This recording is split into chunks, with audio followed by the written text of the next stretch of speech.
Well, look who's finally recording the first episode of the show he's been working on for like 5 years and 7 months. Look, writing a script is hard. I barely sound cognizant when I speak, and now I'm asking myself to do creative writing, or what I can only refer to as the harder version of talking. Anyway, hello, it's me, Laughingboy, and I'm here to talk about my latest hyperfixation, which was my trip to PAX East 2025.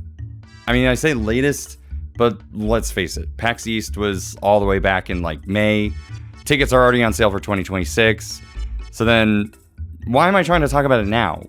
Well, it's because when I did go last year, I did so with the awesome and shiny content creator badge. And now that media badges are up again for next year, I'm going to need some kind of video to prove that I can actually, make content. I've been going to PAX East for a while now, ever since 2017, but it was usually as a panelist. Not that I mind, being called a special guest was nice, but it didn't really offer much other than the ability to go to my specific panel room only at the time of my panels. And it really wasn't until several of my friends told me to just try for the content creator media badge that I finally submitted the applications to various shows, starting with PAX Unplugged. By the way, if you can remember the time Jiggy almost got us kicked out of a booth at PAX Unplugged. We just got told to leave, by the way. That was my first creator badge experience, and no, I have not tried to reapply to see if I've been blacklisted, and I'm too scared to find out. Honestly, I was a little bit shocked that I was approved for PAX Unplugged, let alone PAX East. The main reason why I never applied in the first place was because I never really saw myself as a major content creator, and at just over 1,000 followers on both Twitch and YouTube, I'm basically baby. While I did wait a while for my PAX East badge, I still somehow managed to slip past their baby radar, and I got myself a new shiny content creator badge for PAX East. I felt like I was finally validated for all the hard work I never seem to put into anything I've done for the last 10 years. So, what were the extra bells and whistles that I got with my content creator badge? Mostly Red Bull. Jesus, so much Red Bull. But it also allowed me access to a sweet mailing list where I can make appointments with all the different indie booths scattered around the show floor. And honestly, this was the thing I really wanted the badge for. In the months leading into PAX East, I was slammed with indie studios vying for my attention and looking to make appointments with me to talk about their games. This was awesome because I was able to take a look at what would be on the show floor long before I even arrived, and that allowed me to make a schedule of who I'd be seeing and when I'd be seeing them. The only real problem was me being a socially anxious little baby, and even though I've never done these kinds of in-person interviews before, I pretty much had to pretend that I did, which was probably one of the bigger challenges of my career so far. But in forcing this little baby out of their comfort zone, I did get to try out some cool indie games, interview creators who were passionate about their projects, some of which I can't wait to share with you here. So let's end this cold open so that I can tell you about my latest hyperfixation, the games I played at PAX East 2025, half a year later.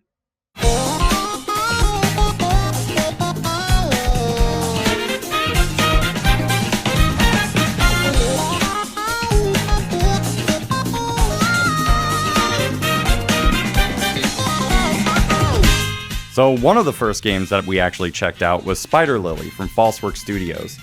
Spider Lilly has you playing as a lost soul, navigating through the afterlife. Along the way, a fish becomes your protagonist's partner as it helps you through all the puzzles littered around the game's incredibly surreal landscape. If it sounds like I don't have a lot to say about this game, you'd be correct. Admittedly, the game I played was in very early stages. There didn't seem like there was anything for me to actually do, and I spent my time just wandering around and really just admiring the scenery. On the plus side, I got some time to discuss the art direction and inspiration behind the game with the artist Yuehao Zhang, who told me that the large statues and land formations you see in the demo are inspired by Chinese and Gothic imagery of the afterlife. Ultimately, it was the development team's enthusiasm and their willingness to talk about the game with me that really got me intrigued. We even got to take a look at the album featuring all the artwork that appeared in the game, and that definitely left an impression on me. I really hope to hear more good news about this one, hopefully even at PAX 2026. Check out the short interview I made with the team later over on the channel to get some more information about this game. But for now, let's move on to the next game I looked at, Fretless. Okay, because this video took so long, Fretless from Playdigious Originals and Ritual Studios is actually out now, and you can actually play it right now! I mean, you can maybe wait until after watching the video to go check it out. It's not like it's really going anywhere. Fretless was one of the most interesting games I got the opportunity to play at PAX East. The game combines rhythm-based gameplay with a card deck, turn-based combat system. Imagine Mario RPG's timed hits with Kingdom Hearts' Chain of Memories deck-building system, which of course was everyone's favorite part about Chain of Memories. Jokes aside, the game is fun. The timed hits feel good, largely because it isn't based on just visually spotting your opponent's attacks. You also have to listen to the music and time your button presses to the beat depending on what attack the enemy throws at you. The same goes for your own attacks, so it becomes easier, at least in this rock band fanatic's opinion, to learn how to properly play the game without overthinking it. But the button press combinations do get complicated enough to be engaging. The game world is also very imaginative, and it all works cohesively with the story. The landscape, the foliage, and the different creatures and characters really gave me a lot to think about and made me want to learn more about the world. If you're somehow inspired to do the same, you can check out more information on the game's inspirations from this short interview I did with the devs, and maybe then you can go pick up a copy on Steam. You know, because again, I took too long to make this video and it's out now. Next on my list is a game called Airframe Ultra that I checked out at the Akupara Games booth. If I had to use only one word to describe what I played, it would be confusing. Don't get me wrong, the game is visually stunning.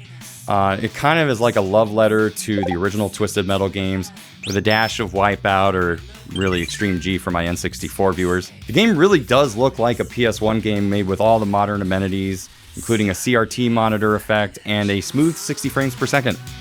Honestly, where the whole thing really falls apart for me is in the gameplay. The way I understand it, players race to a location, and once they reach said location, they duke it out with each other until the game tells them to race to another location, eventually with some winners hitting the finish line. Players can pick up weapons along the way that help add some extra firepower, and you don't have to worry about being knocked off your vehicle since you can still fight while grounded. The problem for me was how the maps kind of felt like a maze. I wound up just not knowing where I was supposed to go, and often would crash out before hitting any of the combat zones. Oftentimes, I would just miss out on the actual combat, since racers have to reach each zone under a time limit. So it really didn't feel like I was taking part in any of the actual races, and I didn't really learn how to play the game the way it was intended, because I kept getting lost. I feel like if the maps were a bit more streamlined, and I wasn't trying to look for each location, I could really enjoy this a lot more. I was also playing in split screen at PAX, so perhaps if I had this whole screen real estate to myself, I could see things a lot better, but I still think the maps could be a bit easier to navigate. Or maybe I'm just bad. The game is still listed as coming soon on its Steam page, but if you're a fan of other games like Aero GPX, Redout, or of course Twisted Metal or other combat racers, definitely check this one out. There's a lot of potential here, and I could see this being really fun to play online. If you want, be sure to check out the short where I interviewed the developers of this game for some more in-depth info. Before we go, I have to give an honorable mention to Desktop Survivor 98. While I didn't really get a chance to play the game at PAX, I did take the time to talk to the sole developer and get a better understanding of what the game actually is. Think Vampire Survivors, but with a retro Windows 98 spin to it. The game actually takes place on your desktop instead of in its own window. It's a roguelike dungeon crawler that uses a lot of familiar Windows things, like Clippy, and Minesweeper, and Recycle Bin. You remember Recycle Bin, don't you? While it takes a lot of inspiration from Vampire Survivors, the game as a whole is a very original spin on the idea. Again, I got to interview the creator for a little bit, and we even walked away with a copy of the game on CD-ROM. Check out the interview in the Shorts tab of my channel if you want to learn more, and check the game out on Steam if you want to try it out. Unfortunately, that's kind of it for my time at PAX. I feel bad that a video talking about only 4 games over so many minutes took like 7 months to make. But honestly, I hate writing. Like, I really hate it. Like, why do I not sound like myself when I write? That doesn't make sense. This is so stupid. If you're interested in any of the games that I talked about, you can always check out the interviews that I did at each of the games booths in the description below.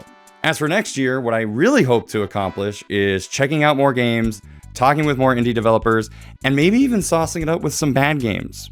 There was definitely a swath of AI slop at the show in 2025. So honestly, who knows what 2026 will be like. Also, now that we're at the end of the video, it's time I say welcome to My Latest Hyperfixation, a new show where I talk about whatever rabbit holes I'm currently inserting myself in the world of gaming. That sounds gross. Sometimes, of course, we'll talk about the things I'm not exactly obsessing over. Can't really say that I'm hyperfixating on PAX versus, say, like, Gex or something. Just expect this show to be about me talking to you about video games. Directly. Honestly, I've been trying to get myself to do this for over 5 years now. So if you can help support the video by giving it a like, maybe leaving a comment, maybe talking about what games you were interested or interested in right now, that'd be super helpful. And it should help motivate me to keep making more episodes. Anyway, I hope you enjoy this series even half as much as you enjoy the podcasts. And I hope to see you next time when I talk about PAX 2026 in January of 2027.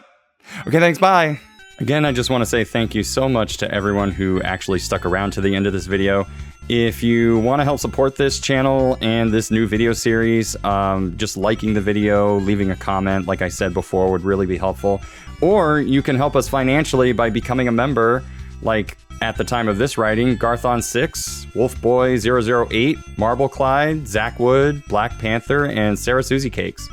Anybody from the tall tier and above gets free emotes to use on the channel, as well as a special role in the Discord that you can use to help shape the future of this channel. Anyway, just want to say that, and thank you, and bye. And also thank you to the editor. The editor is like the GOAT. Not an actual GOAT, but like really cool, because I didn't have to do all this editing, and they did. And hopefully they get reimbursed for all their time fairly. Why did I say all that? Bye. All right. That's a wrap. I'm going to do the voiceovers, so that'll be included. Well, oh shit.